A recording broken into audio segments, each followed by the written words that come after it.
Bueno, les doy a todos la bienvenida a este curso, que como ustedes saben se llama Machine Learning con Apache Spark. Les voy a contar hoy qué es lo que vamos a tratar de hacer a lo largo de este curso.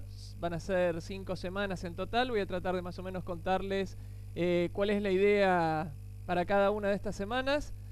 Y la primera clase, que va a ser la de hoy, vamos a dedicarla a ver todo lo que tiene que ver con Spark, ¿sí? Vamos a hacer una introducción a Spark porque según nuestras estadísticas, aproximadamente un poco más de la mitad de ustedes no hicieron el curso anterior. Entonces vamos a... es verdad eso, ¿no? Levanten la mano los que no hicieron el curso anterior. Bueno, perfecto. Para todos ustedes, la clase de hoy va a ser intensa y emocionante. Para todos los demás va a ser un repaso de cosas que probablemente ya vieron, a lo mejor se las acuerdan, a lo mejor no, pero bueno, les va a servir para entrar en tema si ya hicieron el otro curso. Bueno, entonces, como les decía, lo primero que vamos a hacer es una introducción a qué es Apache Spark, qué es Big Data. Vamos a hablar de Big Data porque es, digamos, el tema que justifica el uso de Spark.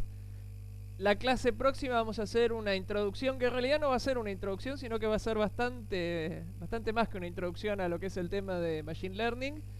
Y las siguientes 3 semanas las vamos a dedicar a ver algoritmos de Machine Learning usando Spark, ¿sí? ¿Qué algoritmos? Todavía no sé exactamente, es una sorpresa, ¿sí? Es como que es para mantener el suspenso, ¿sí? Tengo que ver también un poco, según fundamentalmente según la clase de la semana próxima, ver cuáles son los temas que despiertan más interés para tratar de ver esos temas en las otras 3 semanas, ¿sí?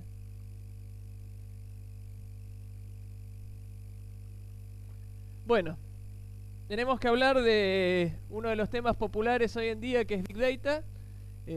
Es un tema seguramente del cual todos ustedes escucharon hablar, está en la mayoría de las revistas, hay cantidades de libros, está llena de información en internet y en todos lados sobre el fenómeno de Big Data. Hay varias definiciones de Big Data, están las famosas 5B cortas, ¿no? De velocidad, etcétera y demás. De todas las definiciones yo voy a usar una que es muy simple, que es que Big Data para nosotros van a ser datos que superan lo que es la capacidad normal de procesamiento de datos. ¿Qué quiere decir que superan la capacidad normal de procesamiento? Que no podemos procesar esos datos con las cosas que habitualmente procesamos información más pequeña, ¿sí? Por ejemplo, si todos estamos acostumbrados a usar una base de datos, Big Data es cualquier cosa que no funciona en una base de datos, ¿sí? Y el motivo por el cual las cosas no pueden ser procesadas tiene que ser el volumen, ¿sí? Cuando el problema es el volumen, la cantidad de datos, ahí podemos hablar de Big Data, ¿sí? O sea, no funcionan nuestros algoritmos habituales, no los podemos almacenar en las formas, en los medios de almacenamiento que usamos habitualmente, etcétera, ¿sí? Entonces, si no podemos almacenar los datos en la forma habitual, que es en un solo equipo, la solución es almacenarlos en un clúster, ¿sí?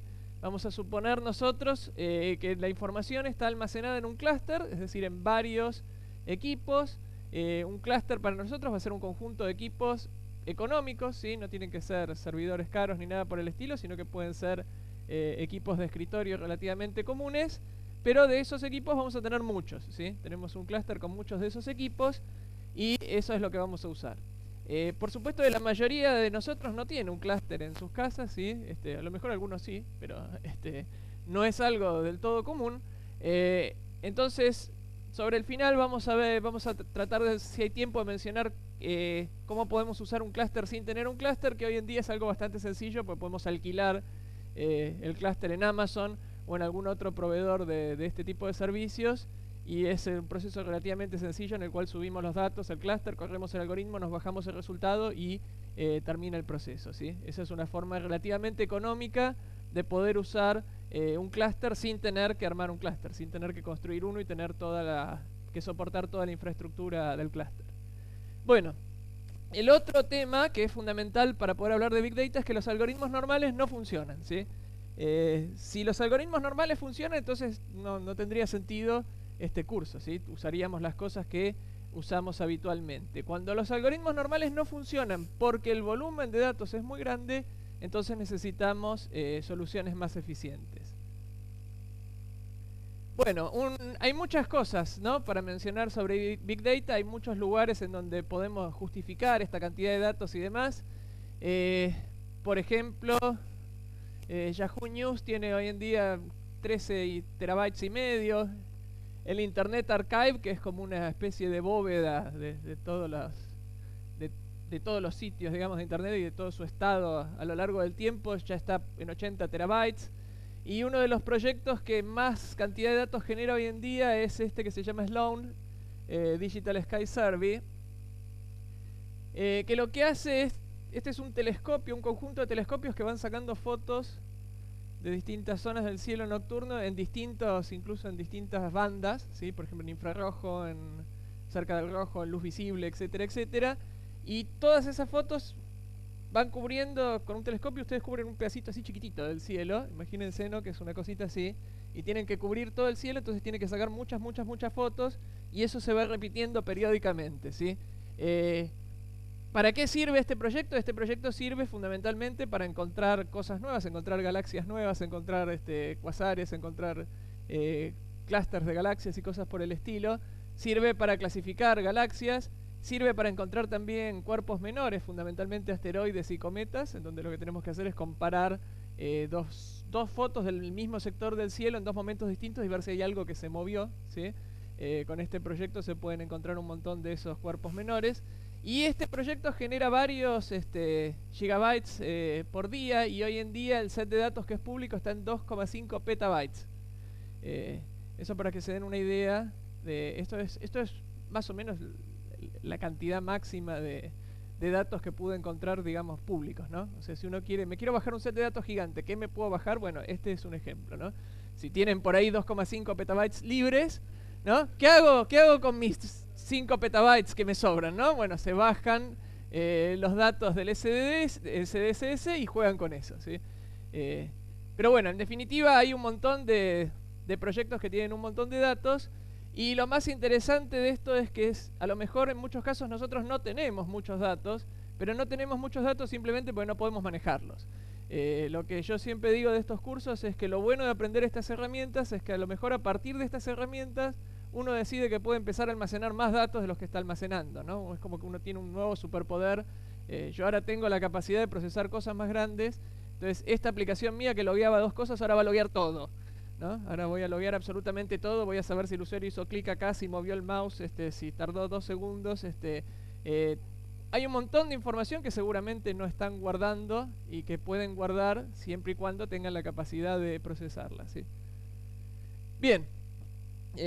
Voy a hacer una introducción muy rápida a lo que es HDFS, que es un file system distribuido, ¿sí? Es simplemente para explicar cómo funcionan los datos en un clúster, cómo se almacenan datos en múltiples equipos en lugar de uno solo, ¿sí? De esto va a ser muy breve, de hecho hay un slide de esto. Bueno, ¿cómo funciona HDFS? En HDFS los archivos van a estar divididos en bloques, ¿sí? Cada archivo va a ser un conjunto de n bloques, cuyo tamaño se puede, por supuesto, configurar, cosa que uno nunca hace. Entonces está con la configuración que viene, que vaya uno a saber cuál es. Y vamos a usar un clúster de m equipos, ¿sí? Va a haber un manejador del clúster, que en general es Hadoop, ¿sí? Que lo que va a hacer es encargarse de administrar esos archivos en esos m equipos, ¿sí? Cada archivo es un conjunto de bloques, y lo que va a hacer el administrador del clúster es decidir en qué equipos almacenar cada bloque de cada archivo, ¿sí? O sea, un archivo puede estar en varios equipos al mismo tiempo, ¿sí? Podemos tener 3 bloques en un equipo, otros 3 bloques en otro equipo, etcétera, etcétera, etcétera. De ahí viene el concepto de almacenamiento distribuido, ¿sí? El archivo está distribuido en n equipos. Pero no nos vamos a quedar ahí, no vamos a almacenar simplemente cada bloque del archivo en un equipo, sino que lo vamos a almacenar en varios equipos, ¿sí? O sea, vamos a replicar el mismo bloque de cada archivo en más de un equipo. En general ese número es 3, ¿sí? Y en general la política es almacenar 2 copias en un mismo rack, en 2 equipos distintos del mismo rack, y una tercera copia en otro rack, ¿sí? De De esa forma lo que estamos evitando es que ante cualquier falla posible podamos siempre recuperar la información del archivo, ¿sí? Si le pasa algo al equipo en el cual tenemos el bloque, no sé, 25 de nuestro archivo, sabemos que en otro equipo del mismo rack está ese bloque 25. Y si se muere el rack entero, o se prende fuego, o alguien se lo lleva puesto con un montacarga, o cosas así que suelen pasar, hay otro rack que tiene ese bloque 25 en algún lado, ¿sí? El administrador del clúster lo que va a hacer es ir recibiendo pulsos de cada uno de estos nodos del clúster, que básicamente le dicen al administrador: estoy vivo, hola, yo soy el equipo 223 y estoy vivo. Y cuando alguno de estos equipos no responde, el administrador tiene que disparar una serie de medidas correctivas que básicamente consisten en replicar lo que estaba en ese equipo en otro lado por las dudas, ¿sí? Como para tenerlo siempre en 3 lugares a la vez. De estos pulsos, cada tanto los nodos del clúster tienen que enviar cuál es su información, ¿sí? Mandan un listado: yo tengo este bloque, estos bloques de este archivo, estos bloques de este archivo, etcétera, ¿sí? ¿Por qué se hace eso? Lo importante es que el administrador del clúster haga la menor cantidad de cosas posibles, pues si no se convierte en un cuello de botella, ¿sí? Entonces el administrador del clúster no hace nada salvo que tenga que hacerlo, ¿sí? Son los nodos del clúster los que le envían información, y el sistema que administra el clúster solo actúa en forma responsiva a esa información. Bueno, ese master, por así decirlo, en general se llama NameNode, ¿sí? Que es el que administra todo. Ustedes estarán pensando, todo esto está muy lindo, pero ¿qué pasa si se cae ese, no? Ese es el que tiene toda la información, ese es el que sabe el archivo que se llama Pepe, tiene 256 bloques, estos bloques están en este archivo, en este equipo, en este equipo, en este equipo, etcétera, etcétera, etcétera. Entonces, cuando un cliente quiere acceder a eso, lo que hace es acceder al NameNode, le dice quiero acceder a tal archivo, el NameNode le manda la información y el cliente es el responsable de acceder a los equipos del clúster en los cuales están los nodos, ¿sí? Fíjense que eso también es importante, pues si no, de nuevo tendríamos un cuello de batalla en el NameNode. Bueno, si el NameNode se cae, en general hay un NameNode backup, ¿sí? Que cada tanto va replicando contra el otro, que es el que está encargado de tomar la posta en caso de que le pase algo al máster, ¿sí? Por la información que yo tengo y los casos de uso que he visto, pese a que existe ese backup, ustedes realmente no quieren que se caiga el NameNode, ¿sí? O sea, no es divertido, no está bueno, y en general, por más que el sistema está preparado para que eso ocurra, no está bueno, ¿sí? No va a haber gente feliz, va a haber alarmas sonando, va a haber gente corriendo, ¿sí? Va a haber todas esas cosas que ustedes no quieren ver en un centro de cómputos van a ocurrir, ¿sí? Bueno. Y la otra cosa importante que tenemos que mencionar sobre HDFS es que los archivos son inmutables. Una vez que un archivo está creado, no se puede modificar. O sea, se le puede agregar información, pero no puedo ir al medio del archivo y decir acá cambio este dato por este otro, ¿sí?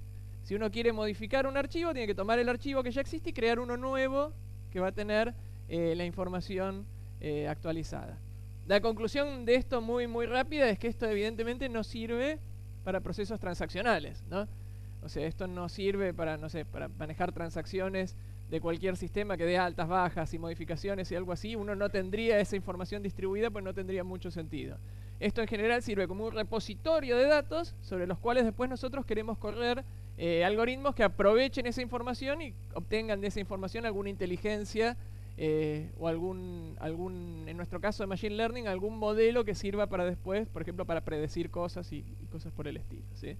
Pero no es, digamos, un sistema orientado a lo que es transaccional. Para eso, por supuesto, existen las bases de datos.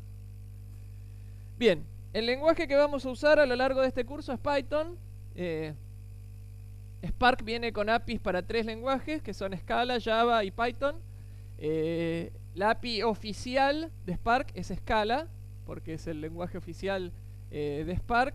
Scala tiene una curva de aprendizaje un poco más, digamos, molesta que Python. Entonces, para dar un curso sobre Spark con la API de Scala, habría que antes dar un curso de Scala.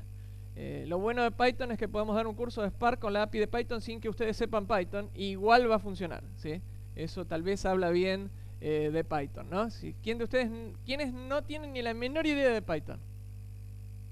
Bien, está bueno que existan estos casos. Después, al final del curso, por favor, díganme, en serio, es importante, si lo pudieron seguir bien y demás, que yo realmente estoy convencido que sí, que no van a tener problemas, pero quiero comprobar eso, al menos si no es así no lo digo más esto, ¿no? Así no lo digo más, pero yo estoy convencido de que sin saber Python se puede seguir este curso haciendo simplemente esta introducción muy rápida que vamos a hacer a Python.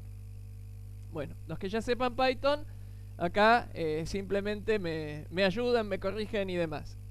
Vamos a ver dos cosas de Python que necesitamos. Algunas estructuras de datos y cómo definir funciones anónimas, ¿sí? Son las dos cosas de Python que necesitamos y con eso ya prácticamente podemos usar toda la API de Spark. De estructuras de datos vamos a ver tuplas y vamos a ver listas. Vamos a empezar por las tuplas. Una tupla en Python es un conjunto finito de elementos, ¿sí? Que pueden ser de distinto tipo, no necesariamente tienen que ser del mismo tipo, pero las tuplas tienen siempre una cantidad fija de elementos, ¿sí? O sea, una tupla uno no puede agregar un elemento nuevo, ¿sí?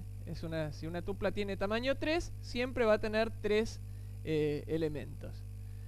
En este caso tenemos la tupla 1 que tiene 3 caracteres o 3 strings, si quieren verlos como string, como strings de longitud 1, se pueden ver como strings, son A, B y C.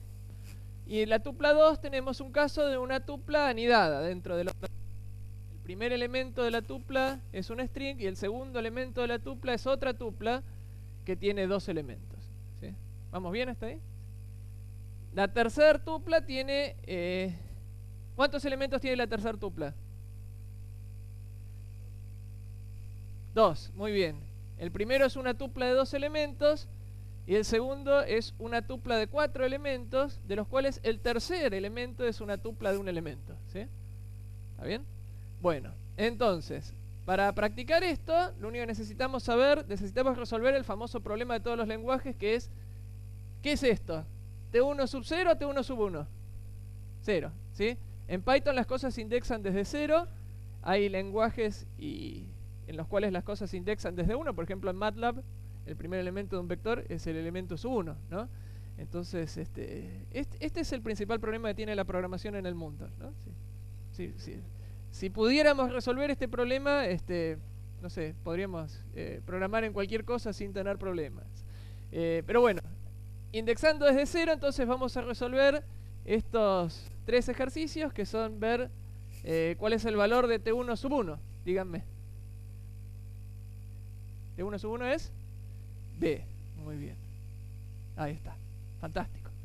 Ahora tenemos que ver cómo accedemos en la tupla 2 a C.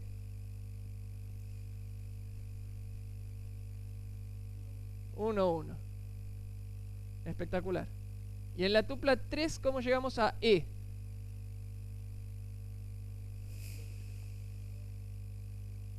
Uno, 2, 0, ¿no? Esto es 0, esto es 1, después 0, 1, 2, y acá hay que poner 0 otra vez, ¿no? Si yo pongo solamente T3 sub 1 sub 2, el resultado sería una tupla, ¿no? No el dato, sino que sería la tupla que tiene el dato. Bueno, con esto ya estamos bien, ¿no? O sea, el 50% de los problemas de programar en Spark tienen que ver con estas cosas, ¿no? Porque los datos se empiezan a poner más complejos y uno dice, yo quiero agregarle 1 al, no sé, al total de productos comprados. ¿Y cuál es el total de productos? Y aparentemente es sub 1, sub 2, sub 1, sub 0, sub 3, sub 1, ¿no? Entonces, si uno sabe llegar a los datos dentro de estas estructuras, seguro no va a tener problemas para programar. Bueno, nos interesan en particular las tuplas que tienen exactamente 2 elementos. En Spark son muy importantes las tuplas de 2 elementos porque las podemos considerar una estructura de tipo clave-valor, en donde el primer elemento de la tupla es clave y el segundo elemento es un valor.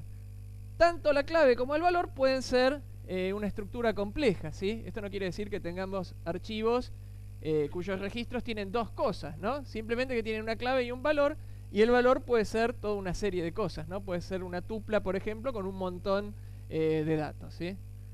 Por ejemplo, acá en nuestro caso, en la tupla 2, A es la clave y el valor es una tupla que tiene 2 elementos, ¿sí? Pero esto solo funciona con tuplas que tienen exactamente 2 elementos, ¿sí? La tupla 1 que tiene 3 no serviría como una estructura de tipo clave-valor, ¿sí? Pues tenemos 3 cosas y necesitamos 2. Bueno, y la otra estructura que vamos a usar frecuentemente son las listas. La diferencia fundamental entre una lista y una tupla, además de que una es con paréntesis y la otra es con corchetes, es que las listas son dinámicas. Podemos agregar y quitar elementos de una lista. De hecho, con las listas de Python podemos agregar al principio, agregar al final, sacar del principio, sacar del final, hacer shift, unshift, push, pop y demás. Y con eso podríamos manejar con una lista. Una lista puede ser una lista puede ser una pila, puede ser una cola, ¿sí? Cualquier cosa se puede implementar más o menos con esta estructura, simplemente agregando y sacando datos desde un extremo o del otro. Bueno, las listas se indexan igual que las tuplas desde cero, por suerte, ¿no? Si no, nadie usaría Python, ¿no? ¿Se imaginan un lenguaje que a veces indexa de 0 y a veces desde 1? PHP debe hacer eso, ¿no? Debe haber algo en PHP que indexe desde 1 en algún lado, escondido en alguna documentación. Yo le pego a PHP porque programé muchos años en eso, así que puedo hacerlo. Me río de mí mismo, si alguno programa en PHP me estoy riendo de mí y no de ustedes. Bueno, entonces, acá tenemos, para que ustedes practiquen, una estructura, bueno, compleja, o se supone que es compleja, y para que ustedes resuelvan cómo llegar a la A, la D, la F y la J, ¿sí? Ahí tenemos una tupla de... Es una tupla de 2 elementos, ¿no? R1. El primer elemento es una tupla, el segundo elemento es una tupla, cuyo primer elemento es una lista, y el primer elemento, esa lista tiene 2 elementos, el primer elemento es una tupla, el segundo también es una tupla, ¿no? Bueno, a ver cómo llegaríamos, no sé, a la D, por ejemplo.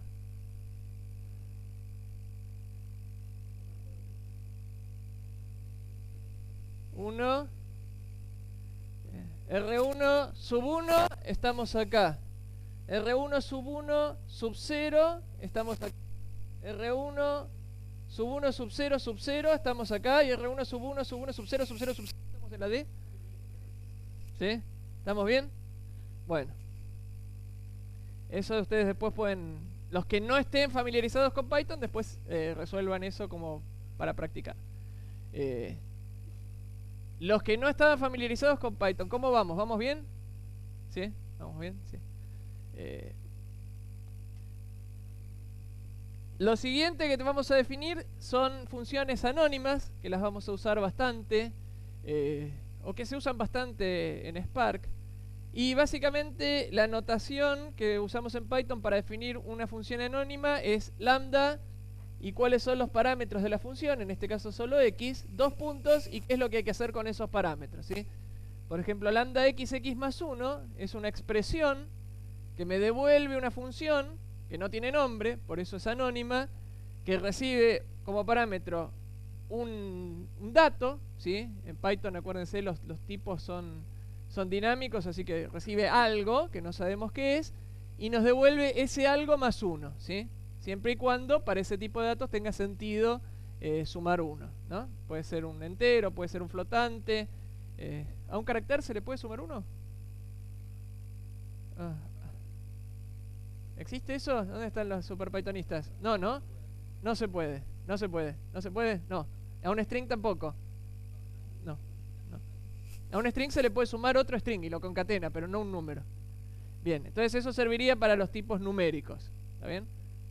Pero eso no lo tenemos, ¿sí? Eso es una ventaja y una desventaja de Python al mismo tiempo, ¿sí? Al ser los tipos dinámicos, esa función que está ahí sirve para cualquier tipo de dato numérico, esa es la ventaja. La desventaja es que Python tiene que hacer un montón de cosas para asegurarse que todo eso funcione, que uno no esté pasando ahí un string, o qué pasa si uno pasa un string y cosas por el estilo. Y todos esos chequeos que hace Python que sirven para que uno pueda programar más cómodo son los que hacen que sea un poquito más lento que algún otro lenguaje, ¿sí? El problema de Python, los problemas de performance de Python no tienen que ver con el lenguaje en sí, sino con todos los chequeos extras que tiene que hacer en comparación con C. Por ejemplo, si uno en C hace algo más 1, C le suma 1 a lo que sea, y si se va todo al demonio, se va todo al demonio, pero él suma, ¿sí? no va a andar chequeando si uno puede sumar uno, qué tipo de dato es, a qué cosa le quiere sumar uno, debería tirar un error, no, acá hay más uno, listo, pum. Agarra lo que hay en memoria, aquí hay acá un byte que tiene 32, ahora tiene 33, chao, no sé qué es eso.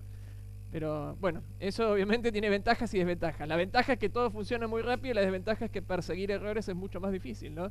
En Python es casi imposible que uno tenga un error en un lugar y aparezca en otro, ¿no? Que es el típico caso en C, que salta algo en un lugar y el problema estaba 10 kilómetros más arriba, en donde había un puntero que se estaba moviendo, ¿sí? Sin permiso, por ahí estaba moviéndose, por ahí por la memoria navegando. Bueno, la segunda función recibe dos parámetros, perdón, la segunda expresión nos devuelve una función que recibe dos parámetros, x e y, nos devuelve la suma de esos dos parámetros, ¿sí? Acuérdense, estas son expresiones que devuelven funciones, ¿sí? Es una forma de generar una función anónima. Y en este caso tenemos una expresión que nos devuelve una función que recibe algo acá, que puede ser o una tupla o puede ser una lista, y devuelve la suma de los dos elementos, ¿no? Acá tiene lo que yo les decía sobre Python. Si le pasamos una lista o una tupla, tiene que ser una tupla que tenga por lo menos dos elementos, ¿no? O una lista que tenga dos. Si tiene 25 elementos, funciona, suma los dos primeros. Y además tiene que tener sentido que los dos primeros elementos se puedan sumar, ¿no? O sea, le puedo pasar una tupla que tenga un número, un flotante y un montón de strings y funciona. Me devuelve la suma de los dos primeros que son numéricos, ¿sí? Pero ahí tienen un ejemplo de todos los chequeos que tiene que hacer Python. Tiene que chequear que eso sea una tupla o que sea una lista que tenga dos elementos o más, que los dos primeros elementos sean de tipo numérico, que se puedan sumar entre sí, y ahí recién devuelve el resultado, ¿sí? Si falla algo en todo eso, tiene que dar un error. Bueno, entonces, a modo de ejemplo, vamos a programar este caso, ¿sí? Tenemos una lista de números y queremos programar una función que a cada elemento de esa lista le aplique otra función, ¿sí? Por ejemplo, no sé, tengo la lista 1, 2, 3, 4, quiero multiplicar por 2 cada elemento para que me quede 2, 4, 6, 8, etcétera, ¿sí? O sea, quiero pasarle una función que sea multiplicar por 2. Bueno, este es un ejemplo. Le pusimos de nombre applicator. Applicator recibe una lista y una función, ¿sí? Cualquiera que piense que estamos burlándonos de la orientación a objetos puede tomarlo así, ¿no? De hecho, podemos hacer un factory de applicator después, si quieren, que es una fábrica de applicators, y un applicator de factories. Bueno, entonces, ¿qué hacemos acá? Inicializamos una lista vacía. Esto es una lista vacía en Python. Y después, por cada elemento en nuestra lista, lo que hacemos es agregarle a nuestra lista de resultado f de ese elemento, ¿sí? Fíjense que recibimos f, lo recibimos como parámetro, es una función. Le aplicamos la función al elemento y eso lo vamos agregando a al resultado, ¿sí? Que es una lista, ¿está bien? O sea, si recibimos una lista de 10 elementos, esto nos devuelve una lista de 10 elementos, ¿sí? Donde esa nueva lista surge de aplicarle a cada elemento de la primera lista una función a cada elemento. Esto es muy importante porque así es como funciona la programación distribuida. Ahora vamos a ver, es la base de Spark, es aplicarle una función a cada elemento, por ejemplo, de un archivo. Bien, Pythonistas, no deben estar felices con esto, ¿no? Deben decir, qué mal, ¿no? Qué horror, vine a un curso y el tipo programa así. Bueno, tenemos una versión más pythónica que es esta, ¿sí? En Python podemos hacer una lista por comprensión, ¿sí? Que se escribe así, y entonces simplemente devolvemos f de e por cada elemento de en L, ¿sí? Es otra forma. Si ustedes saben Python, lo pueden hacer así. Si es la primera vez que usan Python, lo pueden hacer así. Y lo importante es que si lo hacen así, no dejen que los que lo hagan así los miren mal, ¿sí? Pues es lo mismo, ¿sí? La única diferencia es que esto es más canchero, por así decirlo, ¿no? Es más pythonista, pero no permitan el bullying de los que programan así, ¿no? ¿Sí? El bullying pythonista. Bueno, ¿hay una forma más corta? No, ¿no? No, ahí es. ¿Eh? Más que esta, no miren así, no sé, qué sé yo, hay algunos que son super gurúes de Python y me dicen, aquí hay cosas que sobran, pues no, pues. O sea, En Perl, por ejemplo, en Perl, cuando uno pregunta, ¿se puede hacer una forma más corta? Siempre hay una forma más corta, ¿no? Podés hacer arroba, underscore y un signo de admiración y haces eso solo, te dicen, ¿no? Por ejemplo, uno dice, bueno, está bien, será así, ¿no? Bueno, estamos reinventando el map, sí, estamos reinventando el map. Bueno, entonces el ejemplo, si tenemos una lista con 2, 3, 4 y 5, llamamos a nuestra función applicator, le pasamos la lista original L1 y acá viene la función anónima, ¿ven? Creamos una función que recibe un algo y le suma 1. Entonces, al llamar a esta función applicator, le va a aplicar esta función a cada elemento de la lista y el resultado va a ser 3, 4, 5 y 6, ¿sí? Ahí tienen el uso de las funciones anónimas. Es cuando queremos pasarle una función a otra y no queremos definir por un lado la función y después pasarle el nombre, ¿sí? Podemos directamente ahí, en la misma llamada a esa función que recibe una función, definir qué es lo que esa función tiene que hacer. Si las funciones anónimas no les gustan y quieren hacer un def de función sumar 1, que sume 1 y después pasarle sumar 1 como parámetro, está bien también, ¿sí? Es simplemente notación. Como vamos a usar esta notación, se las quiero mencionar para que la puedan entender. Bueno, y ahora llegamos a la parte que es nueva, que es la parte de MapReduce, que MapReduce es el paradigma de programación distribuida, ¿sí? Básicamente esto es un invento de Google del año antes del 2004, porque en el 2004 fue la publicación de esto, así que seguramente empezó antes del año 2004.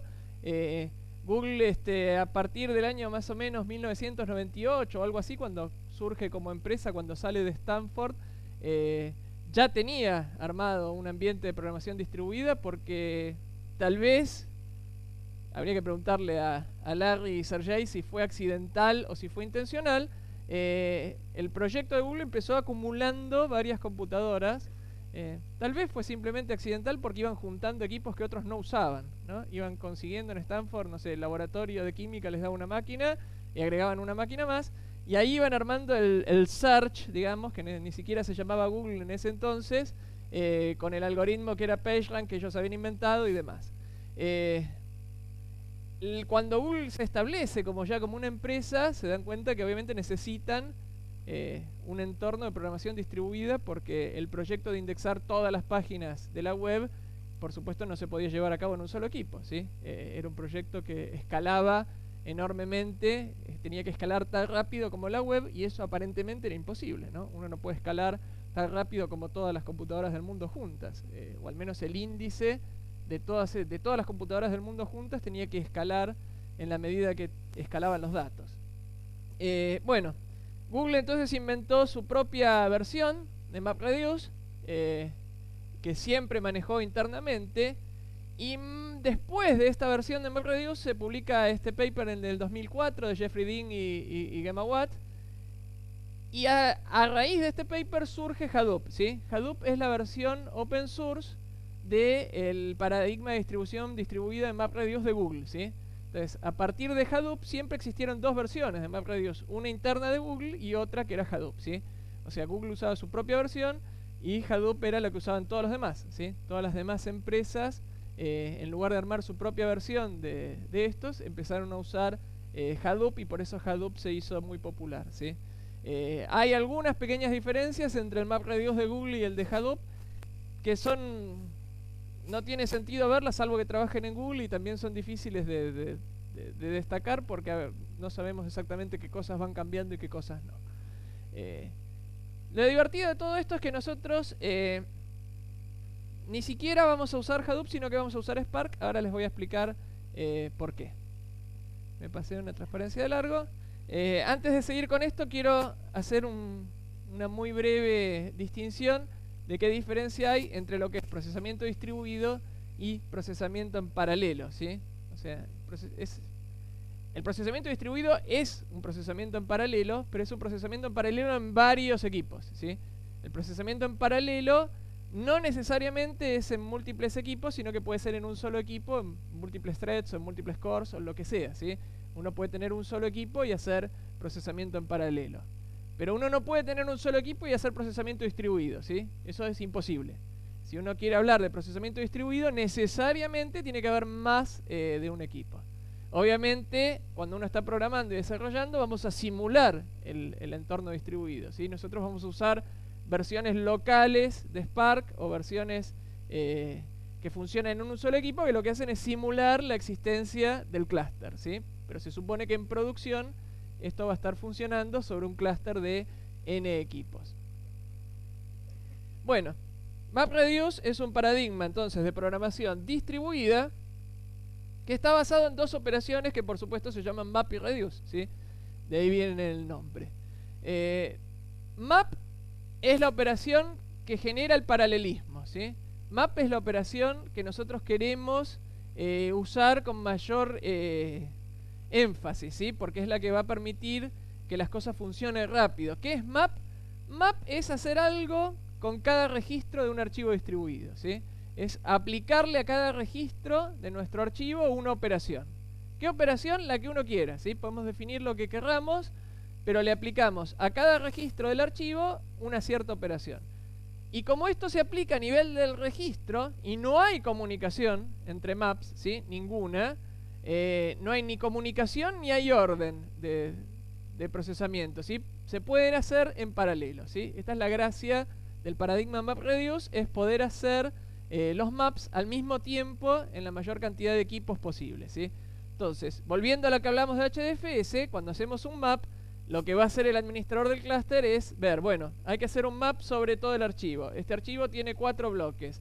El primer bloque del archivo está en tal equipo. Entonces, asigno un worker, un proceso, a hacer ese proceso en ese bloque. Para el segundo bloque del archivo no voy a usar el mismo equipo, porque si no estoy usando el mismo equipo para dos cosas. Entonces me fijo en qué equipos está ese bloque. Acuérdense que estaba replicado. Está también en el equipo 5, bueno, entonces genero un worker en el equipo 5 para procesar ese segundo bloque del archivo. Y así sucesivamente, ¿sí? O sea, la idea es maximizar el grado de paralelismo que tenemos, ¿sí? Si tenemos 1000 equipos y ninguno está siendo usado, un archivo de 1000 bloques, en teoría podemos procesar cada bloque en una sola operación al mismo tiempo, ¿sí? Es como que están los 1000 en paralelo, ¿sí? Esta es la magia de la programación distribuida, ¿sí? Hacer en paralelo estas operaciones de map al mismo tiempo. Después tenemos la operación de reduce, que es necesaria, que es la operación que reúne los resultados de todos los maps y hace algo con eso, ¿sí? En algunos casos nuestro algoritmo no necesita esto. Por ejemplo, si nuestro algoritmo es sumar 1 a cada registro de un archivo, lo hacemos con un map y nada más, ¿no? Tenemos el archivo, hacemos un map, creamos un archivo nuevo y se terminó nuestro proceso. Ahora, si lo que queremos es la suma de todos los registros del archivo, no hay forma de hacer eso simplemente en paralelo, ¿sí? En algún momento hay que juntar todos los registros del archivo para poder sumarlos. Eso es lo que hace reduce, ¿sí? Esa es la fase de reduce.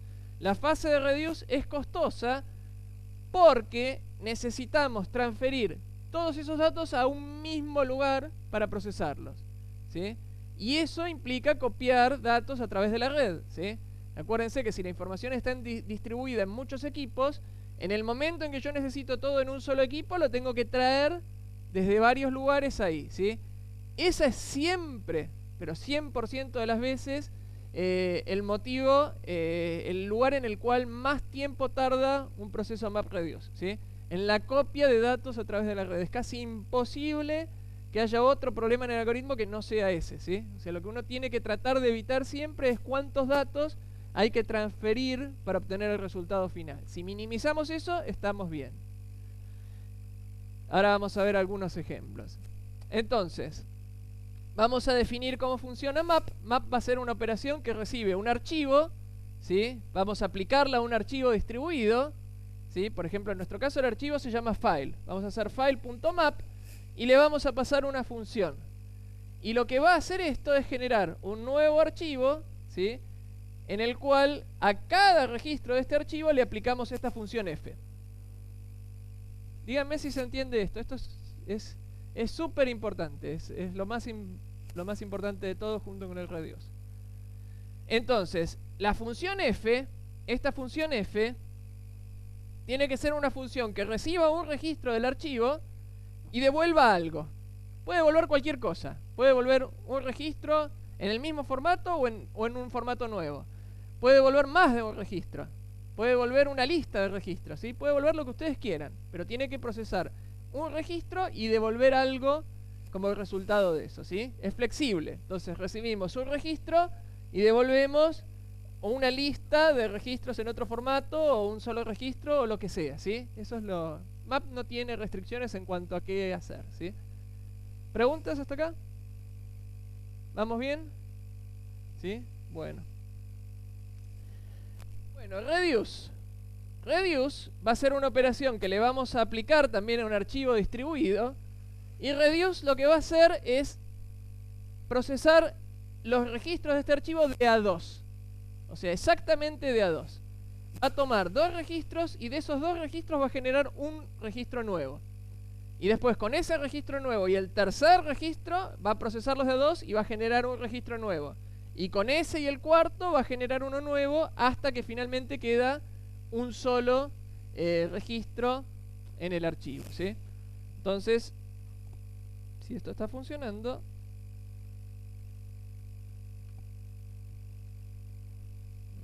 ¿dónde estoy? Acá.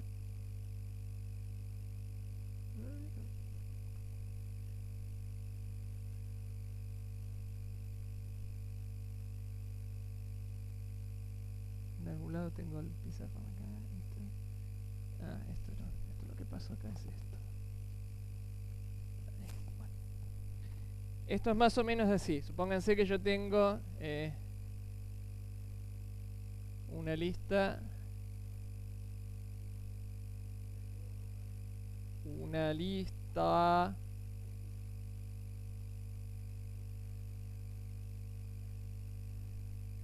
Así. Esta lista la pueden considerar un archivo distribuido, ¿sí? Un archivo distribuido para nosotros es equivalente a una lista de registros, ¿está bien? Cada uno de esos registros puede estar replicado en distintos equipos, etcétera, etcétera, pero no importa. Abstractamente, una lista de cosas puede ser un archivo para nosotros. Entonces, si quisiéramos hacer un reduce con la suma, lo que haríamos es tomar 1 y 3, sumarlos, y eso nos da 4.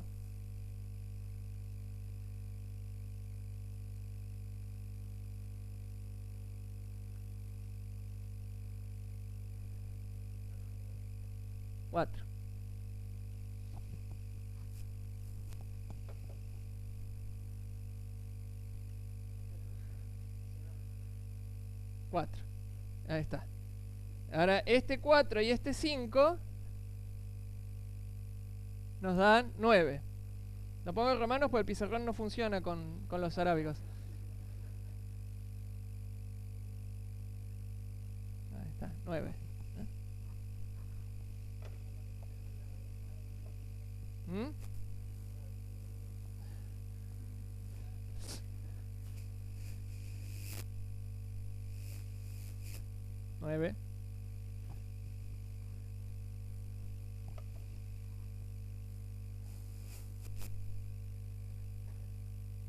Bueno, ahí hay un 9.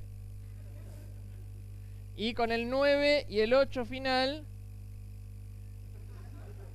nos quedaría 17.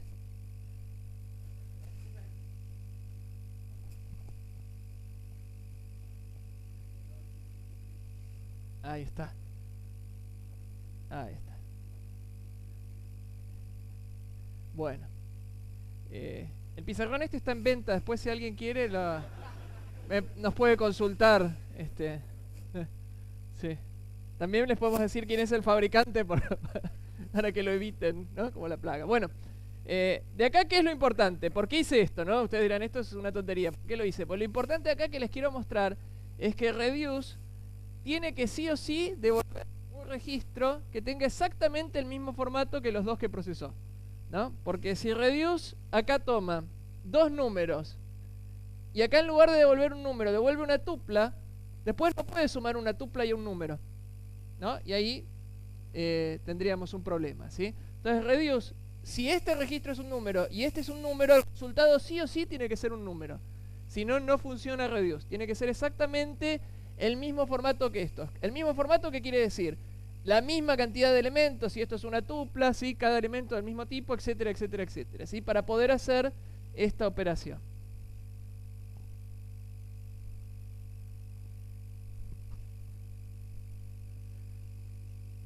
Bueno, el resultado final de reduce no es un archivo nuevo, sino que es un registro, ¿sí? O sea, reduce, como su nombre lo indica, todo el archivo a un único registro.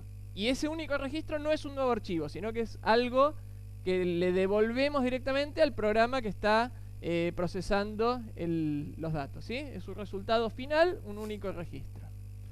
Y es una operación costosa, pero por supuesto muchas veces es absolutamente inevitable. Entonces, ahora que vimos esto, es más fácil entender esta transparencia, ¿no? Que dice que reduce, la función que le pasamos a reduce, tiene que tomar dos registros y devolver un nuevo registro en el mismo formato que los registros anteriores, ¿sí? Acuérdense el caso este que vimos de la suma, para que si no les anda un reduce, darse cuenta de qué está pasando. Seguramente en algún lado esa función no devuelve exactamente el mismo formato que los registros que tomó. Bueno, y así llegamos a Spark. Hasta ahora solo hablamos de Hadoop. Y Spark es una evolución de Hadoop, ¿sí? Spark es un proyecto de la Universidad de Berkeley, que después, un laboratorio de la Universidad de Berkeley, que después donaron a la Apache Software Foundation, ¿sí? Spark surge como necesidad de solucionar algunos problemas de Hadoop, ¿sí? El principal problema de Hadoop es que hasta ahora, como lo definimos, el paradigma MapReduce es muy básico. Tenemos map y reduce, ¿no? Tenemos esas dos etapas y eso es todo lo que tenía Hadoop. O sea, cualquier cosa que uno quisiera hacer en Hadoop tenía que hacer map y reduce. Si ese resultado no era el final, había que hacer otro map y otro reduce. Y así sucesivamente, ¿sí? No teníamos ninguna opción, ninguna variante, salvo hacer una fase de map, una fase de reduce. Una fase de map, otra fase de reduce. Spark incorpora varias cosas nuevas, varias cosas más interesantes. Fundamentalmente incorpora la posibilidad de tener los datos no solo en disco, sino en memoria.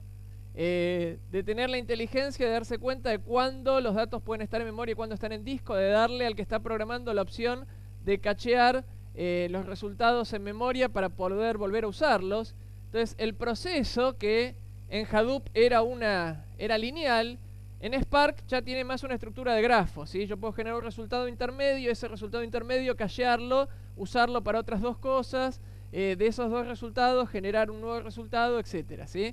Esa es la principal ventaja de Spark. Spark tiene bibliotecas para lo que es procesamiento de streams, para machine learning y para grafos, GraphX, streams y MLib, que es la que vamos a usar nosotros en este curso. Tiene APIs en Scala, Python y Java, que ya hemos dicho, vamos a usar la de Python. Y Spark es una mejora de Hadoop en el sentido en que el tiempo de procesamiento de las cosas en Spark es realmente varios órdenes de magnitudes más rápidos que en Hadoop, ¿sí? O sea, si ustedes están usando Hadoop, es una muy buena idea que migren a Spark. Es realmente una muy buena idea. La ventaja de performance es muy notable.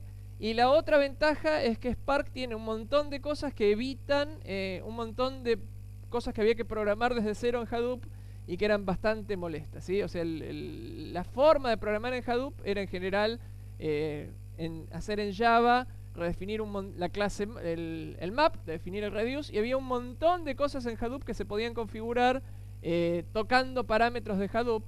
Y el problema de eso es que cuando uno quería cambiar un parámetro, le servía a uno para un proceso y en general eso no le servía a otro para otro proceso, ¿no?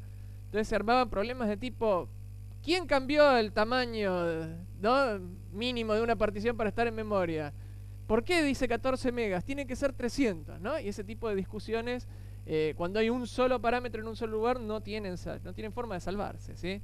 O sea, siempre había alguien que tocaba un parámetro. Por ejemplo, imagínense que ustedes están programando algo y alguien les redefine el sort, ¿no? O sea, se pueden dar cuenta de que alguien les redefinió el sort, no sé, en noviembre, ¿no? Cuando ya están a punto de echarlos y de matarlos y demás, y todo está perfecto, el código está perfecto, su máquina funciona, ¿no? Lo suben al clúster y no anda, ¿no? ¿Por qué? Porque hay un proceso divertido que redefinió el sort, redefinió la función que definía cuál es el ID de una cosa o algo por el estilo, y entonces ese tipo de problemas eran bastante molestos. Bueno, todo eso en Spark por suerte no lo vamos a tener. El tipo de datos básico de Spark a más bajo nivel se llama RDD, que es un Resilient Distributed Dataset. Básicamente es una colección de registros, un RDD, ¿sí? Es lo que vinimos manejando hasta acá, donde cada registro puede ser, por ejemplo, una tupla, o una tupla cuyo segundo elemento es una tupla y un elemento es una lista, etcétera, etcétera, ¿sí? Son inmutables, no los podemos modificar, se almacenan de forma distribuida y usando replicación podemos afirmar que es resistente a fallas, ¿sí? Esta es la estructura básica. Nosotros sobre los RDDs vamos a ver algunas estructuras de un poco más alto nivel que fundamentalmente apuntan a evitar tener que acceder a algo como R sub 0, sub 1, sub 0, sub 1, sub 2, sub 3, ¿no? A lo mejor en lugar de R sub 0, sub 1, sub 1, sub 2, sub 3, uno pone R punto fecha, ¿no? Que es bastante más claro y bastante más sano que andar poniendo R sub 1, sub 1, sub 2, sub 3, ¿no? Entonces vamos a ver algunas cosas para hacer eso, pero sepan que en el fondo siempre hay un RDD. O sea, si ustedes quieren decir yo no quiero aprender más nada, pueden hacer todo usando solamente RDD, ¿sí? La única diferencia que tienen con las otras estructuras es comodidad. Le agregan comodidad y claridad, por supuesto, a los programas. Vamos a ver una estructura de rows que básicamente lo que hace es definir a cada archivo como un conjunto de filas, en donde cada fila es un conjunto de campos con nombre, ¿sí? Y hay una estructura más arriba de todo eso que es un data frame, que es simplemente eso mismo, pero llevado a un nivel de abstracción un poquito más formal, ¿sí?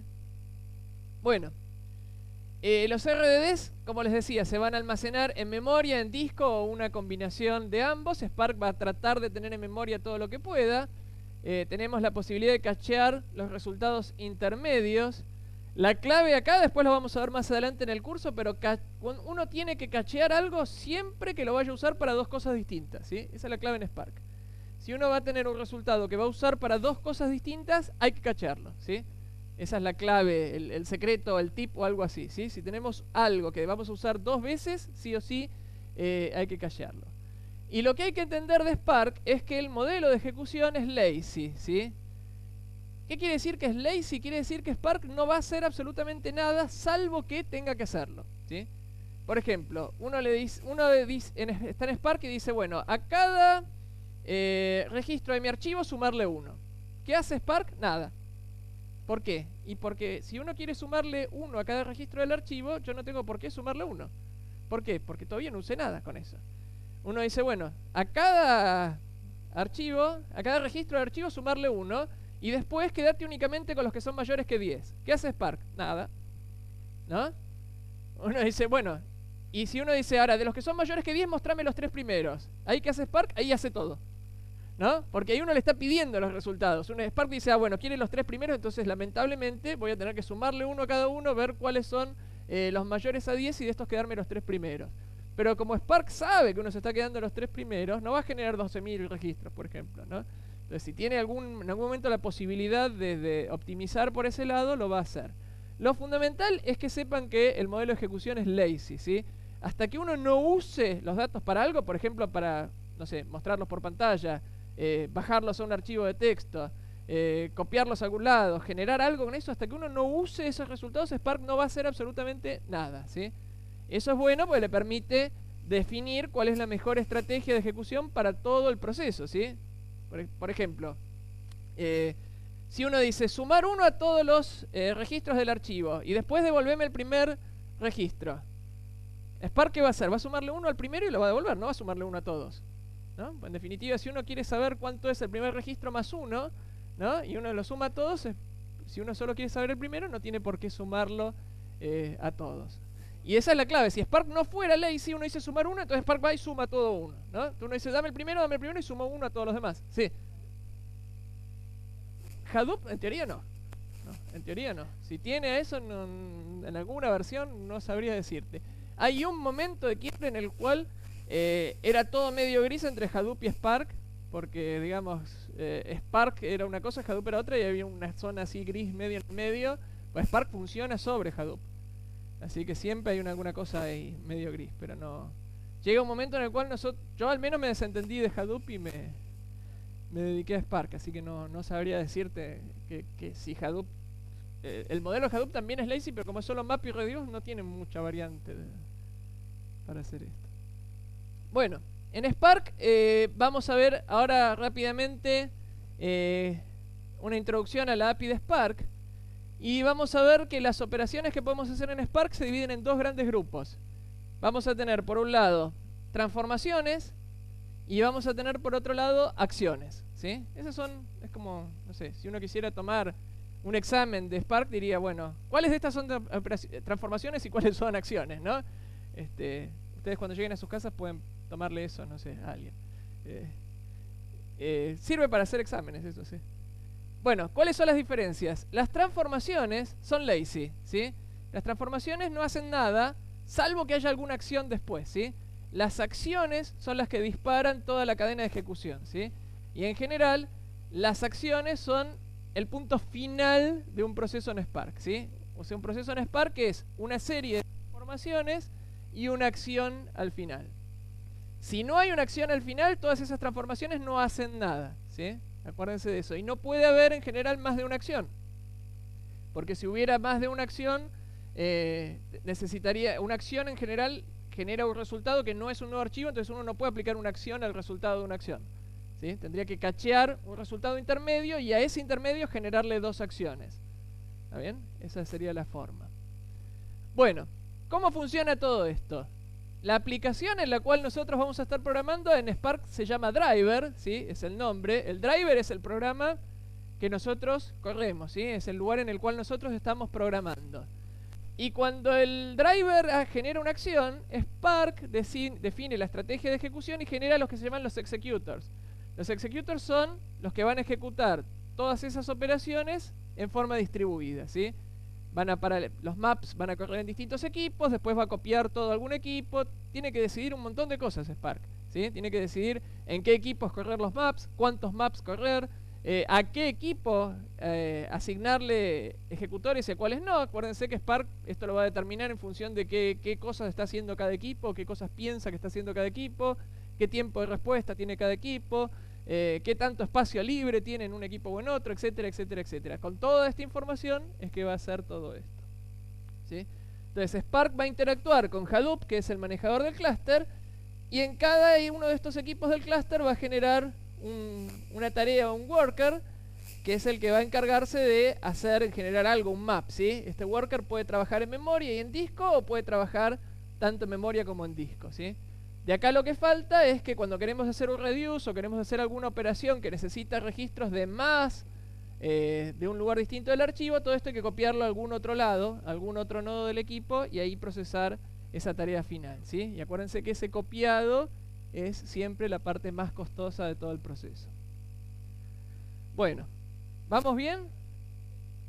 Bueno, entonces ahora lo que vamos a ver es algunas acciones y algunas transformaciones como para tener la caja de herramientas básica de Spark con las cuales vamos a trabajar a lo largo del curso. Acuérdense, este no es un curso sobre Spark, es sobre Machine Learning con Spark. Entonces necesitamos un básico de Spark, que es lo que vamos a ver ahora, y con eso vamos a poder trabajar en lo que queda del curso. Vamos a empezar con las acciones.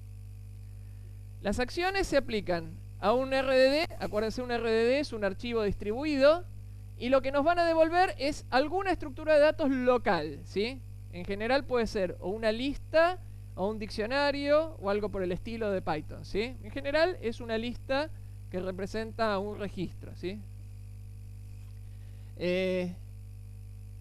Entonces, las acciones van a ser siempre la fase final, ¿sí? Después de una acción no podemos hacer una transformación ni nada. ¿Por qué? Porque el resultado de una acción es un registro, entonces no le puedo aplicar una transformación a un registro, ¿sí? Solo puedo transformar RDDs, puedo transformar archivos, ¿sí? Si una acción que me devuelve un registro, ahí ya se terminó el proceso.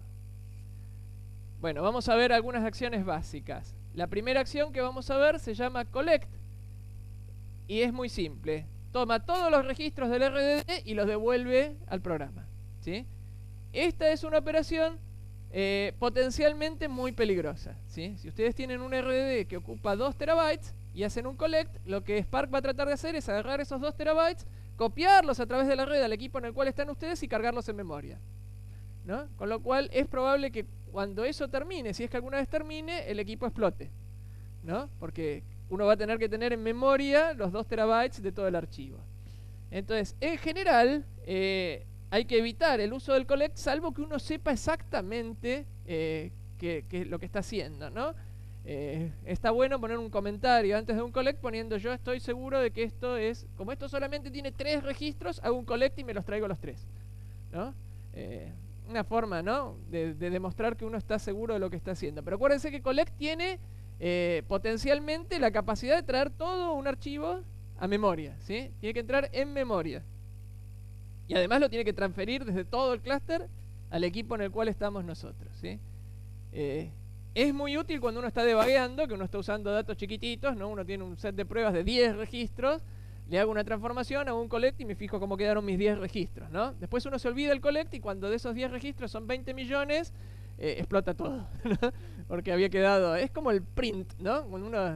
Cuando uno debuguea en algunos lenguajes pone un print por ahí, bueno, el collect es algo así, la versión distribuida del print, ¿no?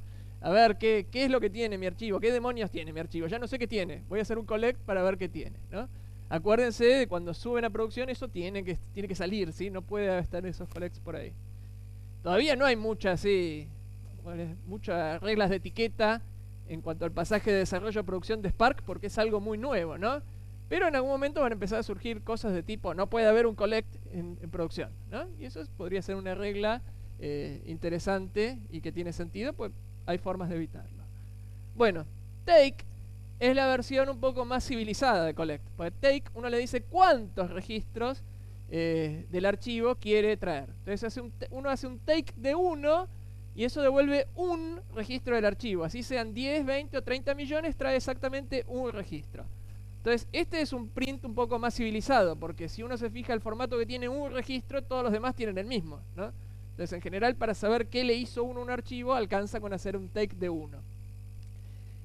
Algo importante es que una vez que tenemos el archivo distribuido no hay orden en los registros, ¿sí? Si uno hace un take de 5, los 5 registros que trae ese take pueden ser cualquiera. ¿Está bien? En general, ustedes van a ver que son los primeros 5. Pero hay que tener mucho cuidado con eso porque no existen los primeros 5 en Spark. Uno dice, estos son los primeros 5 registros. Y ahí eso ya está mal, pues no hay primeros 5, ¿no? A lo mejor son los primeros 5 en el orden en que uno los puso en el archivo, pero cuando uno vaya a hacer una transformación, como el map lo paraleliza, el orden en el cual van a volver puede ser cualquiera, pues depende de qué equipo termina primero y demás. Entonces, sepan que el orden no existe, aun cuando parece haberlo, ¿sí? Uno carga un archivo con 1, 2, 3, 4 y 5, hace un take de 3 y les devuelve 1, 2, 3. Y ahí uno parece que hay un orden. Pero uno después hace un map que suma 1, toma los 3 primeros y devuelve 7, 3 y 4. Y dice, ¿qué pasó acá? ¿Sumó mal? No, me devolvió 6 más 1, 2 más 1 y 3 más 1. Me devolvió otros sumados 1, ¿está bien? Pero no necesariamente los mismos que yo le había pasado. ¿Se entiende esto? Tengan cuidado con eso. Uno dice, funcionó mal. Sumé 1, 1, 2 y 3 y me devolvió 7, 8 y 24, ¿no? ¿Qué pasa acá?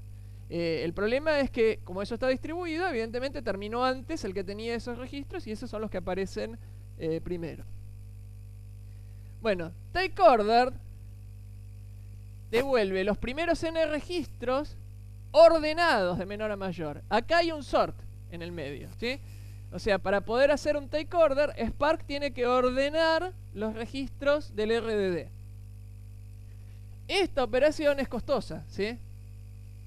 Le podemos pasar cuál es la cantidad de registros que queremos y cuál es la función por la cual ordenar. Por ejemplo, acá digo que es en orden descendente usando el segundo elemento del registro, ¿sí? O sea, mi registro evidentemente es una tupla que tiene más de un elemento, por lo menos 2, y el segundo elemento de x1 es un número y le pongo un menos adelante.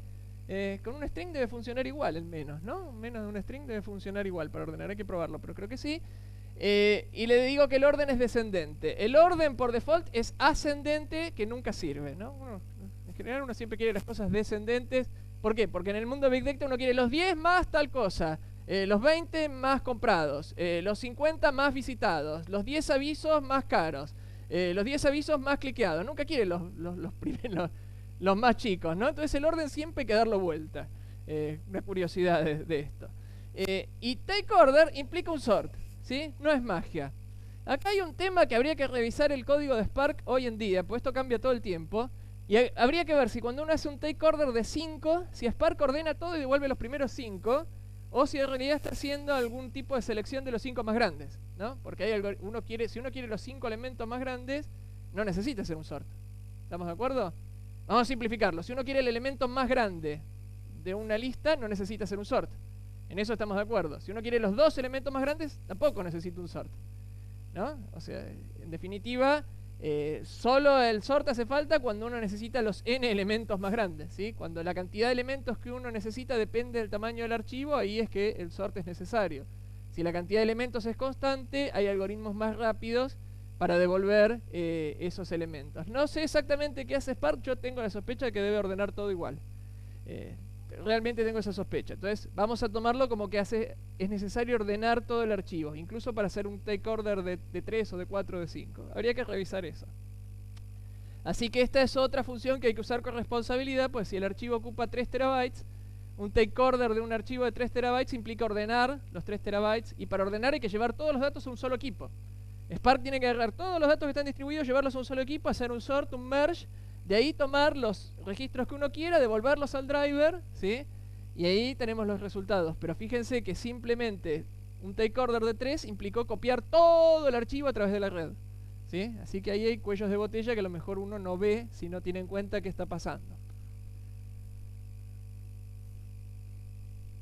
Bueno, reduce es otra acción que ya vimos nosotros, que va procesando los registros de A2 y nos devuelve un único registro. Esta ya la conocemos. Reduce, por supuesto, también es una acción, ¿sí?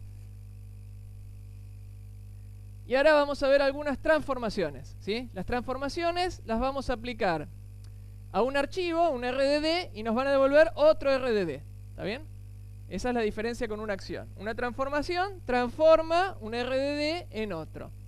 Vamos a ver estas 4 que son map, flat map, filter y reduce by key, que son las más importantes y las más usadas. Lo bueno de esto es que si ustedes ya vieron esas acciones y estas transformaciones, entendiendo la diferencia entre una acción y una transformación, todas las demás son fáciles de entender, que tampoco son tantas, ¿sí? No es que hay 400 transformaciones más aparte de estas, pero es todo más o menos la misma idea. Bueno, map es la que ya conocemos. Es aplicarle a cada registro del RDD una función, ¿sí? Y eso es map. Es la transformación más simple, hacer algo con cada registro del archivo. ¿Cómo vamos? ¿Vamos bien? ¿Sí? ¿Van siguiendo bien? Bueno. FlatMap es una versión especial de map. Porque ¿qué pasa? Yo puedo hacer un map y que el map me devuelva una lista, ¿no? Por ejemplo, no sé, tengo un registro que es un string, hago un split de ese string por el espacio en blanco y eso me devuelve una lista de, no sé, las palabras que hay en ese string, ¿sí? ¿Qué tengo ahí? Ahí tengo tenía un archivo en donde cada registro era un string, y si hago un map de eso, voy a tener un archivo en donde cada registro es una lista de strings. ¿Se entiende? Pero no siempre quiero eso. A lo mejor yo quiero un archivo en donde cada registro es un string, ¿sí? O sea, yo quiero transformar hola, ¿qué tal? No en la lista hola, ¿qué tal? Sino en 3 registros. En el registro hola, ¿qué y tal? ¿Se entiende la diferencia? O sea, quiero pasar de un string a 3 registros. ¿Se entiende eso? Es distinto, ¿no? Una cosa es tener una lista que es un registro y otra cosa es que cada elemento de la lista sea un registro nuevo. Bueno, eso es lo que hace FlatMap. Cuando en lugar de hacer map usamos FlatMap, si la función devuelve una lista, cada elemento de la lista va a ser un nuevo registro en mi RDD, ¿sí? Entonces, por ejemplo, si map me devuelve la lista A, B y C, map me va a generar un registro con A, B y C. Pero FlatMap me va a generar 3 registros, uno con A, uno con B y otro con C. ¿Está bien? Acá tenemos la forma de, a partir de un registro del archivo, generar n registros nuevos en el archivo transformado. ¿Se entendió la diferencia entre map y FlatMap? Hay mil formas de explicar esto, por eso les pregunto, pues, o sea, es planchar la lista, ¿no? Para el que programa funcional, esto es planchar una lista. Alguien había preguntado si esto era recursivo en la última vez que yo lo di y no hice la tarea, no lo sé. O sea, ¿qué pasa si la lista tiene listas adentro? No sé, habría que hacer la prueba a ver qué pasa si hay una lista dentro de una lista. Lo podemos hacer después, me acordar. Bueno, tercer transformación, filter. Filter le aplica una función a cada registro del archivo y esa función tiene que devolver true o false. Si devuelve true, el registro pasa al archivo transformado. Si devuelve false, no. ¿Está bien? O sea, me filtra únicamente los registros que cumplen con una cierta condición. Por ejemplo, rdd.filter, y acá ponemos lambda x, x mayor que 3, me va a dejar únicamente los registros que sean mayores a 3. ¿Está bien? Es un filtro. Un filtro es un filtro, es un filtro. Bueno, y la última transformación es muy importante y se llama reduce by key. Y acá hay que tener cuidado porque a mí el nombre es como que es peligroso para los que están aprendiendo Spark, porque se llama reduce pero no es reduce. O sea, es una transformación. ¿Se acuerdan que dijimos que reduce era una acción? Bueno, este es un reduce que es una transformación, ¿no? No es simplemente síganme en lo que hace y ignoren por ahora que se llama reduce. ¿Qué hace reduce by key? Reduce by key lo que va a hacer es suponer que todos nuestros registros tienen son tuplas de dos elementos, de tipo clave y valor. ¿Sí? Clave y valor, clave, valor, clave, valor. Va a agrupar por clave, ¿sí? Va a agrupar nuestros registros por clave. Entonces vamos a tener clave y una lista de todos los valores asociados a esa clave. Clave y otra lista de todos los valores asociados a esa clave. Y va a ser un reduce con todos los valores de esa clave, ¿sí? Como si todos los valores de esa clave fueran un mini archivo distribuido. ¿Sí? A ver si tengo acá un ejemplo. Acá estamos. Bueno, ahí tenemos, supongamos que cada uno de esas tuplas es un registro de un archivo distribuido. Fíjense que son todas tuplas de dos elementos, así que podemos considerarlas clave y valor, ¿no? Clave A, valor 3, clave B, valor 5, clave A, valor 4, clave A, valor 6. Clave C, valor 1, clave B, valor 2. Hacemos un reduce by key y lo que hacemos es pasar una función que suma. ¿Qué va a hacer esto? Va a agrupar por clave. Entonces para A voy a tener 3, 4 y 6. Para B voy a tener 5 y 2. Y para C voy a tener solo 1. Y ahora, para los valores de cada clave va a aplicar esto, ¿sí? Va a ser el reduce tomando de a 2, quedándose con 1, tomando el siguiente, quedándose con 1, etcétera, etcétera. Entonces me va a devolver A y 13, porque es 3 más 4, 7, más 6, 13. B con 7, 5 más 2 y C con 1. ¿Se ve? Bueno, acá hay algo importante, que es esta función que pasamos acá tiene que recibir no dos registros de este archivo, sino dos valores, ¿sí? Dos valores de estos, dos de estos tiene que recibir. ¿Se entiende? No dos de estos. Acuérdense, reduce tenía que recibir sí o sí dos de estos, pero esto es reduce by key. Entonces es como si el registro fuera esta parte de acá, ¿sí? Por cada clave tomamos el valor como si el valor fuera lo único que estamos procesando. Entonces tiene que tomar dos de esos valores y devolver uno, ¿sí? Por eso decimos que la función debe procesar dos valores y devolver un valor de igual estructura. ¿Preguntas hasta acá? ¿Esto está bien? Diferencia entre reduce y reduce by key. ¿Está clara la diferencia? ¿Sí? O sea, ahora podrían dar un examen de reduce versus reduce by key sin problemas. ¿Sí? ¿Eh? No hay examen igual, no se preocupen, pero así que pueden decir que sí. Pero bueno, esto es importante porque lamentablemente el reduce by key se llama reduce, pero no tiene nada que ver con reduce. Porque reduce es una acción y reduce by key es una transformación, ¿sí? Esa es la diferencia fundamental. Ah, buena pregunta. Vamos a hacer eso. Le vamos a dar al pizarrón una oportunidad.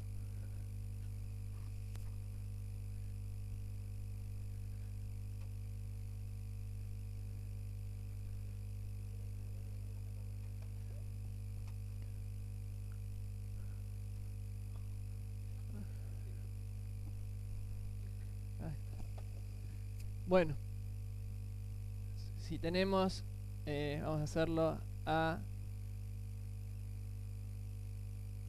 3.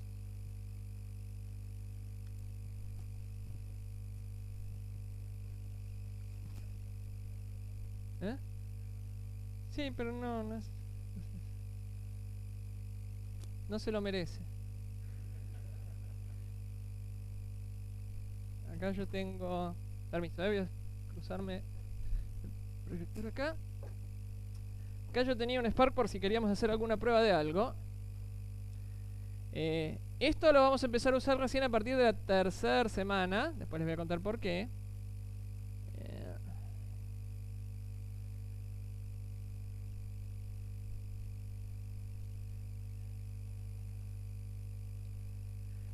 ¿Se ve ahí más o menos?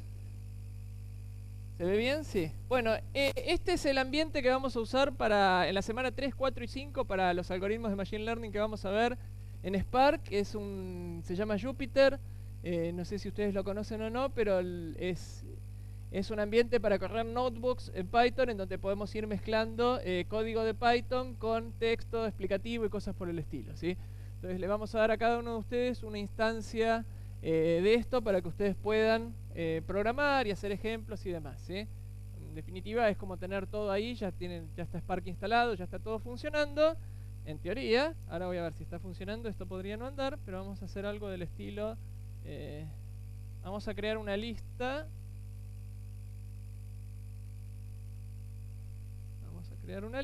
que tenga, perdón, A con valor 3, B. Ustedes, si tipeo mal, por favor me dicen, pues yo estoy mirando.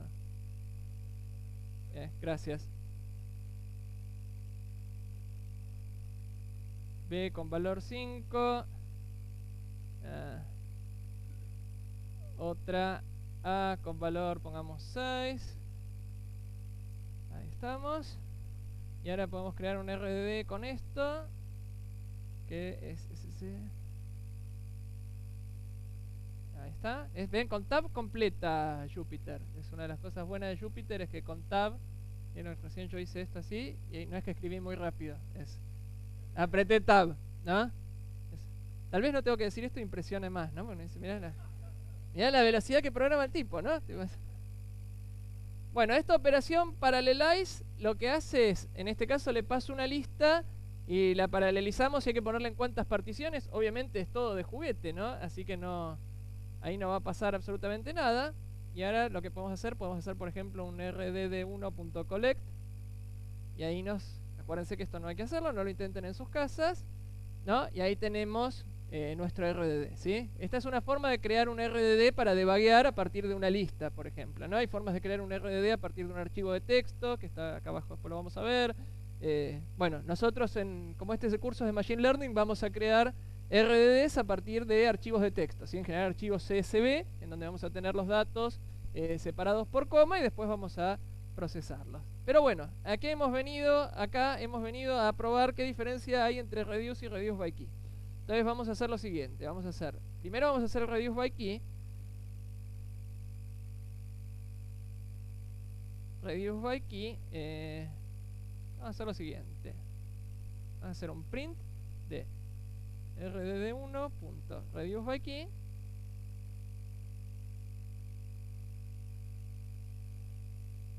Lambda xy, y lo que hacemos es sumar x más y. Y esto nos devuelve otro RDD, entonces no puedo hacer un print de un RDD, tengo que hacer un collect. Entonces hago un collect. Y ahí está. A9, B5. ¿Está bien? ¿Vamos bien? Puedo poner más datos acá, pero ¿hace falta? No. Ponga más datos en la lista. Bueno, ahora vamos a ver qué pasa si hago reduce. Reduce así no va a funcionar. Porque ¿qué va a tratar de hacer? Va a tratar de agarrar A3 y B5 y va a tratar de sumar, ¿no? Va a tratar de sumar esas dos tuplas, cosa que no funciona. Cuando no funciona algo, en general les tira un error mucho más dramático que este. Acá simplemente me puso que una tupla no tiene un atributo collect.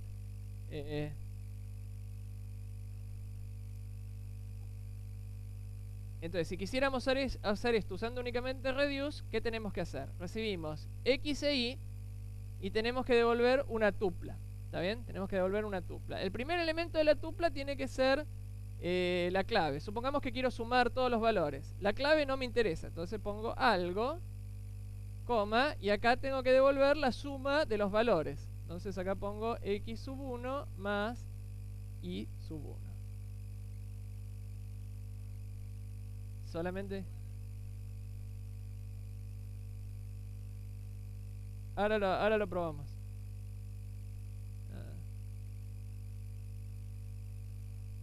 Tenés razón. Ahí. Y ahí está.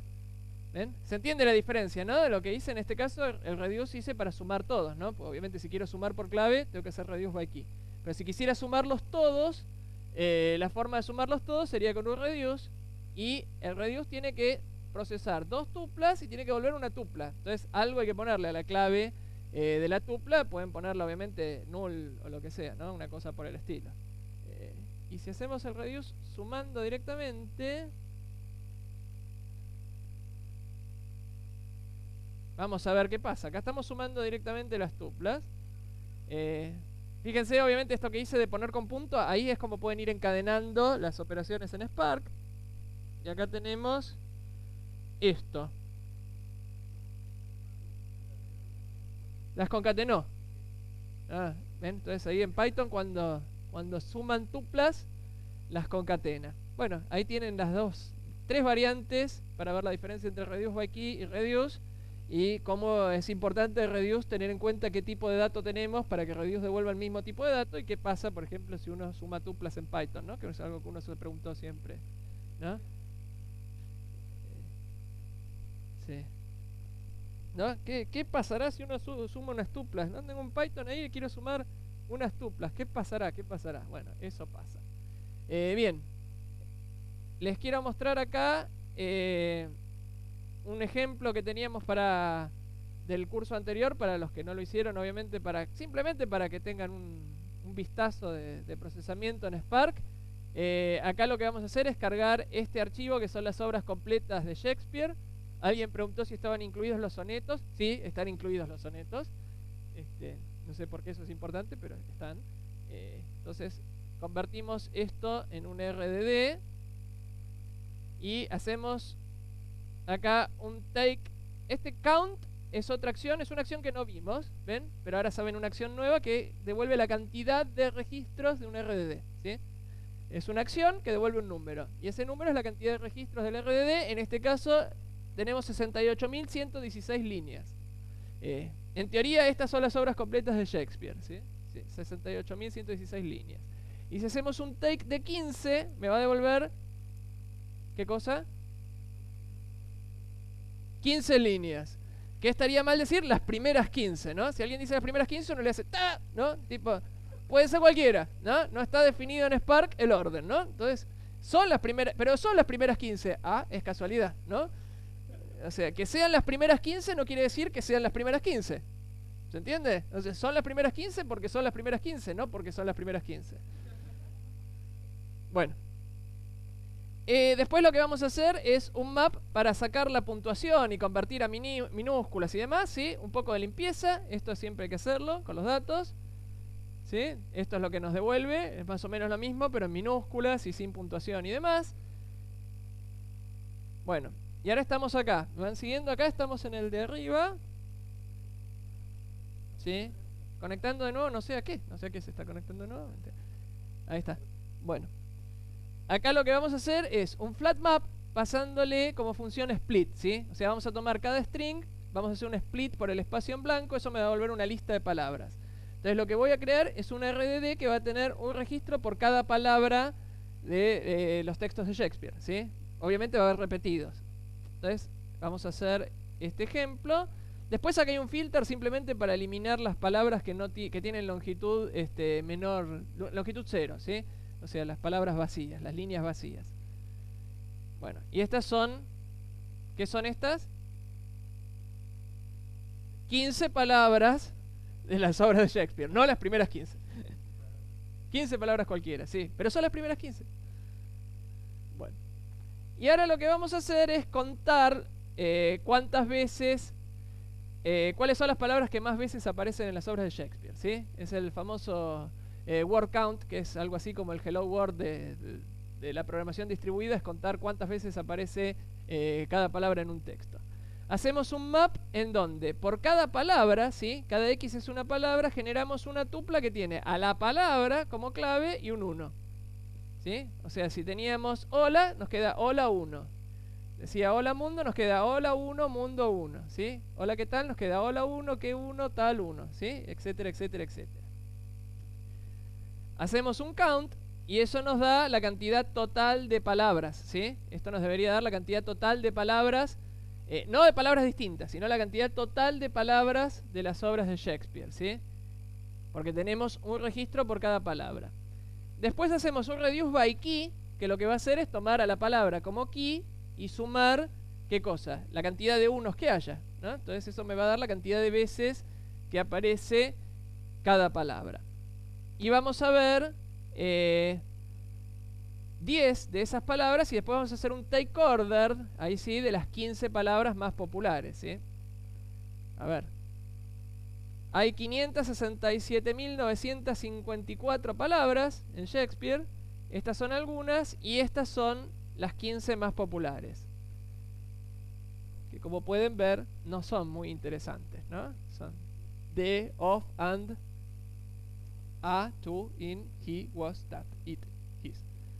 Bueno, entonces, si esas no son muy interesantes, podemos decir, bueno, vamos a definir a las 40 palabras más populares como stop words, ¿sí? Entonces hago un take order de las 40 palabras más populares y eso las pongo en una lista de Python.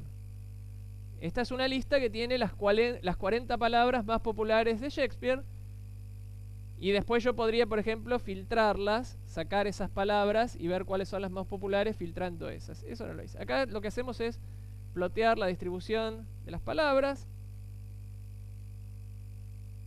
Esta es la distribución de las palabras de Shakespeare, ¿no? Para que vean que uno puede hacer estas cosas. Los plots y los gráficos es lo primero que uno tiene que hacer cuando trabaja con datos masivos, porque uno se siente feliz. Cuando uno decía, bueno, esto tenía 2 terabytes y acá hay un plot de esto, ¿no? He hecho un plot con datos que tenían 2 terabytes. Obviamente estos datos no eran muy masivos, porque no podemos poner esto a correr, esperar 20 minutos y que termine. Pero 20 minutos para procesar, por ejemplo, 3 terabytes es un tiempo buenísimo, ¿sí? Si no, traten ustedes de hacer algo que tenga sentido con 3 terabytes de datos y se van a dar cuenta que no es fácil hacer que tarde 20 minutos, ¿sí? Y más o menos esos tiempos son tiempos verídicos en base a algo que hicimos el año pasado, que uno puede procesar 3 terabytes en 20 minutos y hacer algo que tenga sentido con toda esa información. Bueno, después acá lo que vamos a hacer es buscar bigramas más populares, ¿no? Estos, por ejemplo, si tuviéramos, acá tenemos una función que le pasamos un texto, por ejemplo, hola, ¿qué tal a todos? Y me devuelve, hola, ¿qué tal, a todos? Y eso después lo aplicamos a las obras de Shakespeare para tener todos los bigramas y un 1, ¿no? ¿Se entiende? Hago un split, pero en lugar de hacer el split por palabra, lo voy haciendo de a 2. Una y la siguiente, otra y la siguiente, y otra y la siguiente. Bueno, si hacemos esto y después filtramos los stopwords de esa lista que teníamos, resulta que estas son los bigramas más populares de Shakespeare. Jean Valjean, each other, more than, once more.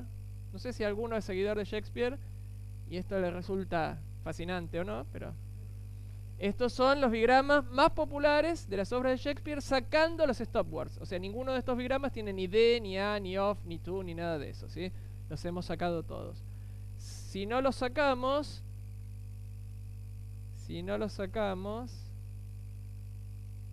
nos quedaría algo de tipo of the, in the, on the, to the, he had, at the. No es muy interesante, ¿no?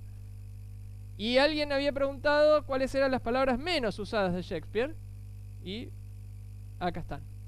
Estas son palabras que aparecen solo una vez en las obras de Shakespeare, ¿no? Entonces ahora, si ustedes están en algún momento en algún programa de televisión por varios millones de pesos y les preguntan, diga una palabra que solo aparezca una vez en las obras de Shakespeare, uno dice pestilential, ¿no? Y ahí está. Esto debe estar mal escrito, ¿no? A Tiger. ¿Será un... ¿no? ¿Será a Tiger o será a Tiger? ¿Qué opinan? ¿Qué tema, no? Obviamente es un error de transcripción, ¿no? No le vamos a decir que William escribía mal, ¿no? No vamos a cometer ese sacrilegio. Bueno, ese es un ejemplo de procesamiento rápido de Spark, ¿sí? Volviendo acá, me queda simplemente comentar qué es lo que vamos a hacer la semana próxima.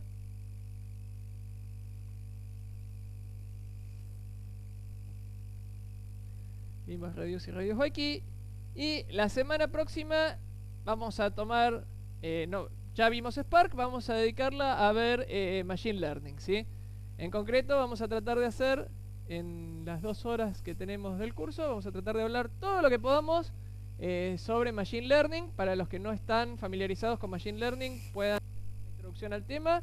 Y para los que están familiarizados pueden hacer preguntas y tal vez ver alguna cosa nueva o no, demás, pero poder entrar en tema, digamos, en el mismo ritmo que todos.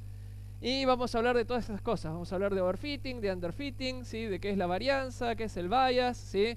El teorema de Wolpert tan famoso que se llama de no free lunch, algunos algoritmos, qué son parámetros, hiperparámetros, etcétera, etcétera, etcétera, ¿sí? Así que eso va a ser la semana que viene. Entonces, después de tener esta semana que es la introducción a lo que es Spark y la otra que es la introducción a lo que es Machine Learning, ya las semanas 3, 4 y 5 vamos a aplicar algoritmos de Machine Learning con Spark a sets de datos reales y hacer cosas, esperemos, maravillosas. Así que eso es todo y gracias. No aplaudan, no aplaudan.